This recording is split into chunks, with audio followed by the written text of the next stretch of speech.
Oh shit.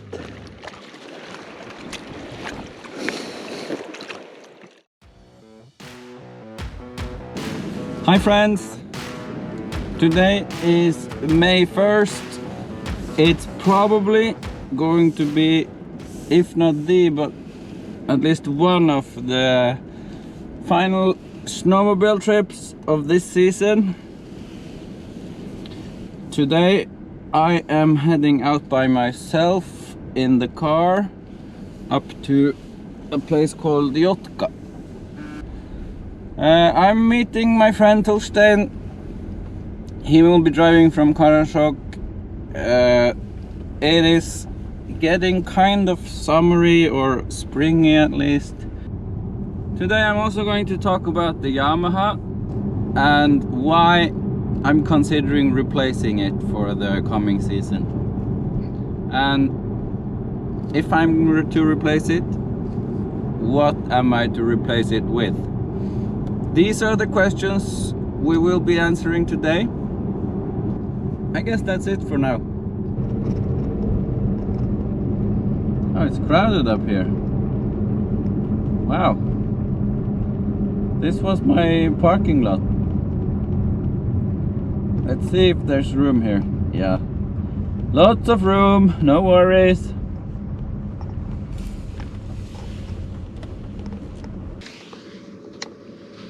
About 40 minutes in, it's time to unload the trailer. Let's go.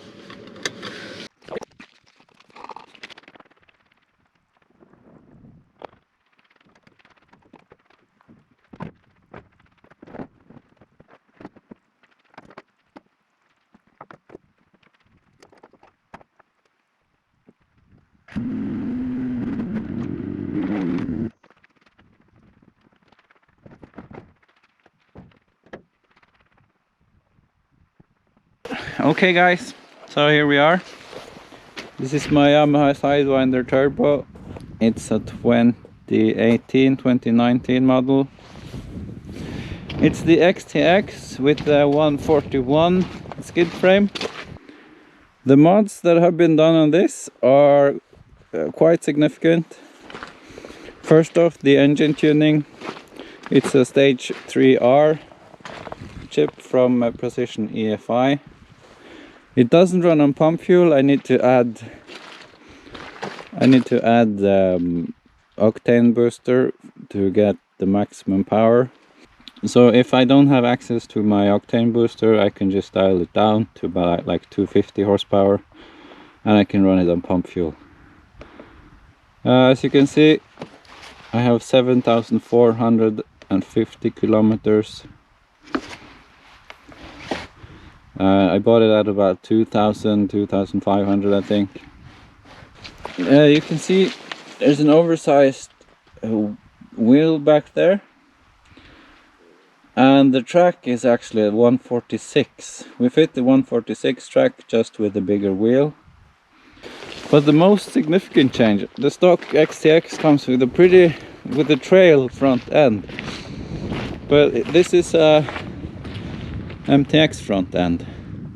And that is actually made the biggest riding experience difference for me.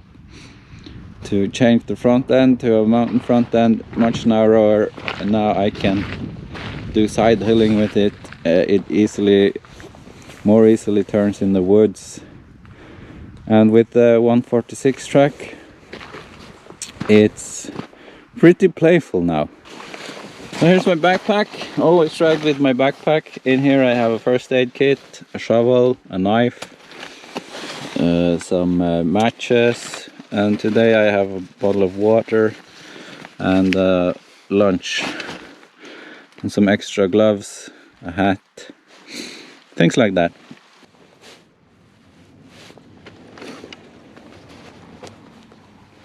So I told you guys that I was considering swapping out this Sidewinder Turbo thing, and the reason why.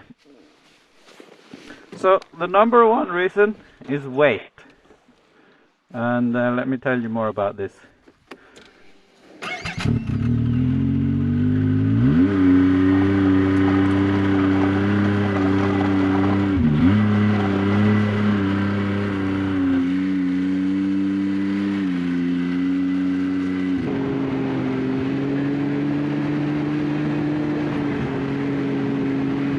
These guys are heading back.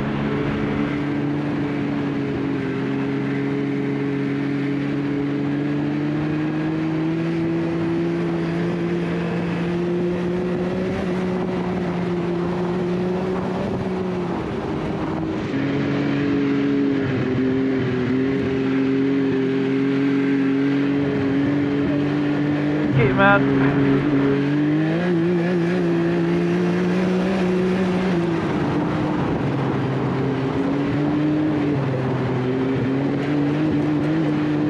I think I should drop the ice scratchers. This is how I blew my skate frame last season. So I'm gonna use scratchers today until we find somewhere with deep snow. There you go. So I'm considering swapping the Sidewinder, and number one reason, like I said on the parking lot, is weight. It's a bit heavy, and if you don't get to abuse the power to the max, for example if you're like on a slight downward slope, then it gets kind of heavy. It wants to plow down. That's one disadvantage, and you really have to, you know, work the snowmobile with your body weight to manipulate it. Number two, I mean, it loves to wheelie, and I love to wheelie, but the downside is that if it's deep enough, it trenches down and just wants to keep digging down and lifting the nose up. We could change that, but I mean, I would give up the wheelie factor, and I don't want to do that. So that was number two, it trenches. Number three, I told you I had to clean the intercooler after the season. With the 4-stroke engine, you have the oil pan in the bottom, and if the engine is in a different orientation, for example upside down, it will drain the oil, and that has happened to me once this season. I mean, I got black smoke out of the exhaust and the oil leaking out of the air intake side. So yeah, there are a few downsides.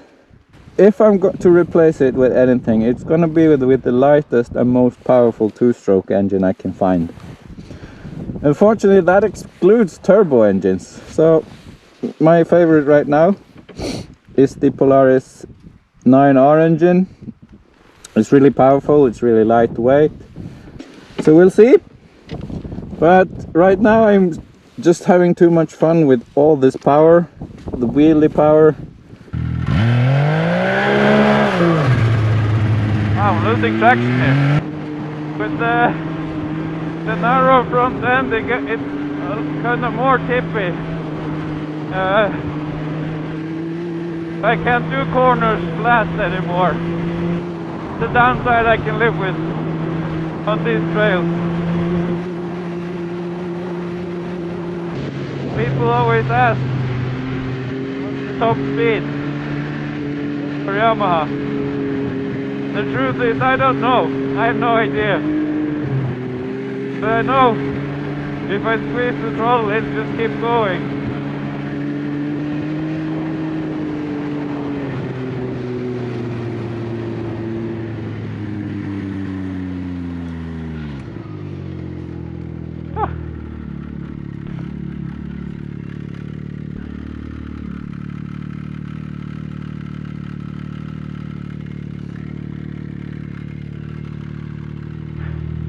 Yeah, that was my symptom when my undercarriage blew last season. The track became very loose.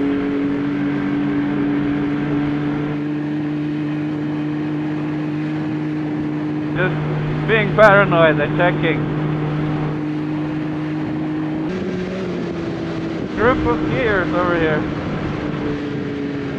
And check on them. Cyklister.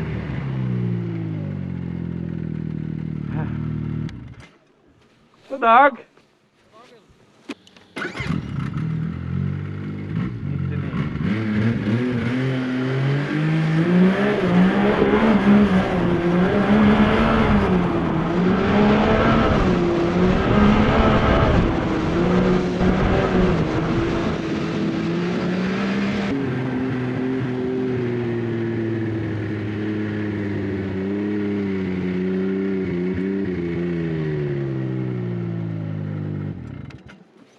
Heja!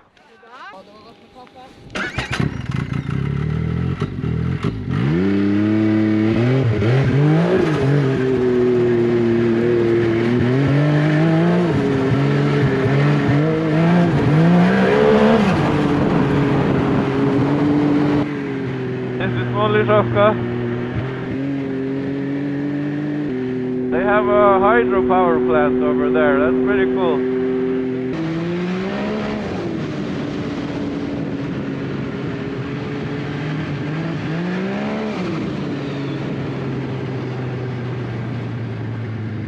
Is that really him? Can't be. Can't be.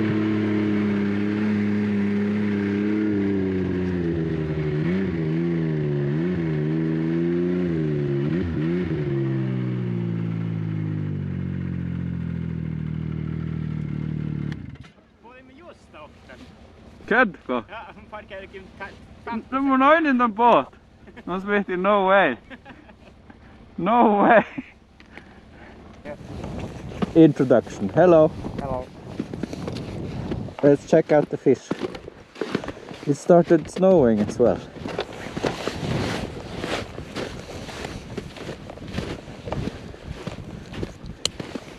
Wow. Get a fish shot. Earn. Earn.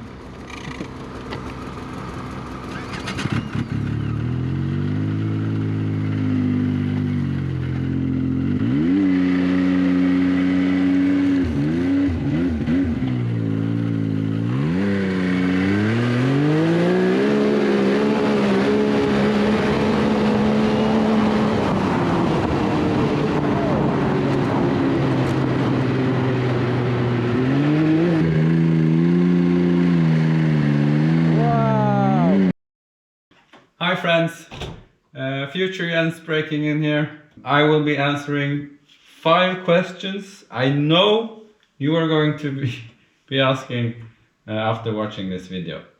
If you just want to watch me fail, you're here for the fail, you can just skip this part. But if you're interested in what happened, then you're welcome to stay. I'm here at a snowmobile dealer with my friend Mr. Hans. So my first question is, how did you get the snowmobile up from the water? My godfather came along shortly after our initial issues. He had one of these winches that you can drill. So with the help of the winch, we had pulling power. I just had one task, and that was attaching a rope to the tip of the skis. The water was just deeper than my arm, so in order to get the rope around the ski tip, I actually had to put my face halfway in the water. That was the hardest part, I guess. But once we got the rope around the ski tips and we winched it up, getting it up on the ice was trivial. Easy. Okay, so you guys got it up from the water. Mm-hmm. And what was next then? Next step. My friend Torstein, we just attached the skis to his snowmobile, and I was soaking wet. It was freezing cold, but I had to sit on the back on the Yamaha, steering the thing while he was towing it back to the trailer. Okay, what kind of snowmobile did he have? Wow. No, he had the red Polaris. Ah, okay, yeah. Okay, nice. So the Polaris pulled the Yamaha. Polaris I understand. towed. Okay. And then, like I said, I was wet, but we had this survival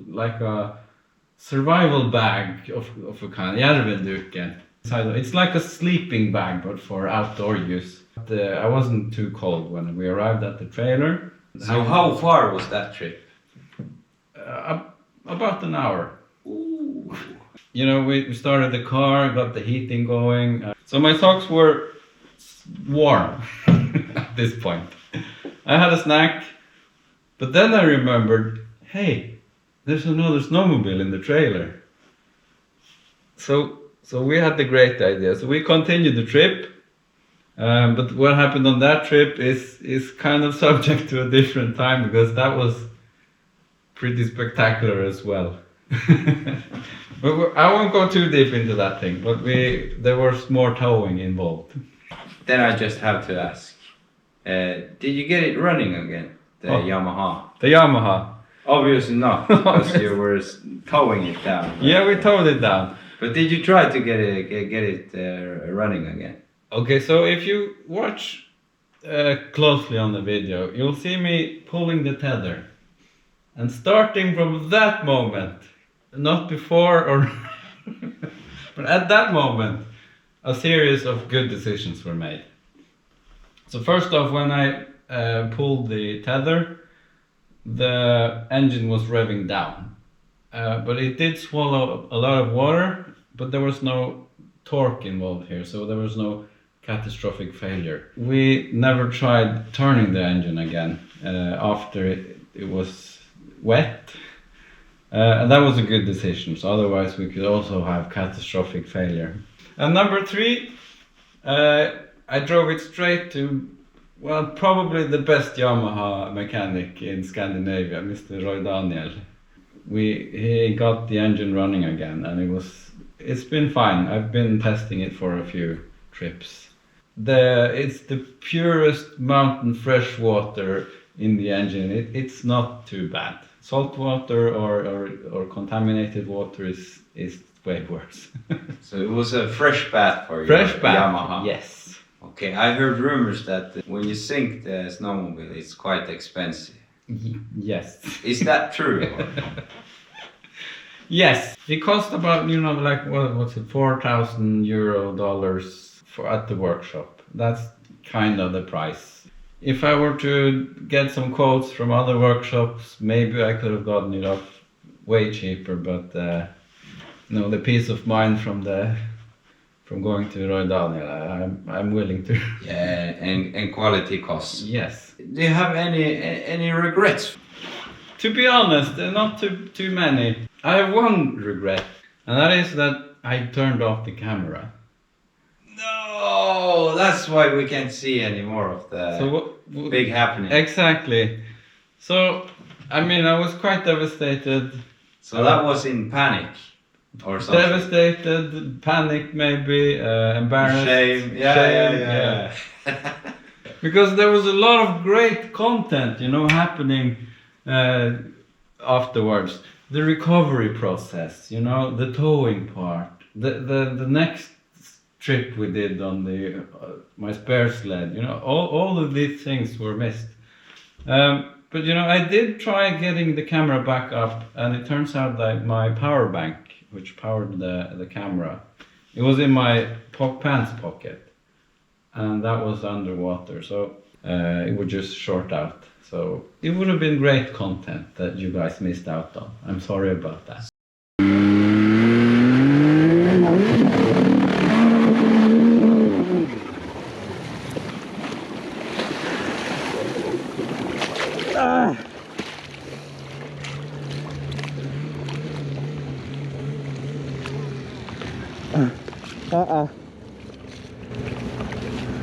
Oh shit.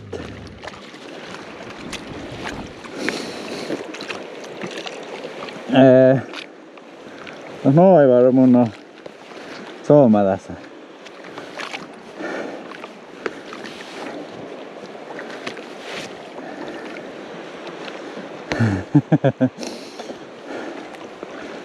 Missä on takia vai? Mitä? Oli tähti reimalla. Joo. Kahden meininki.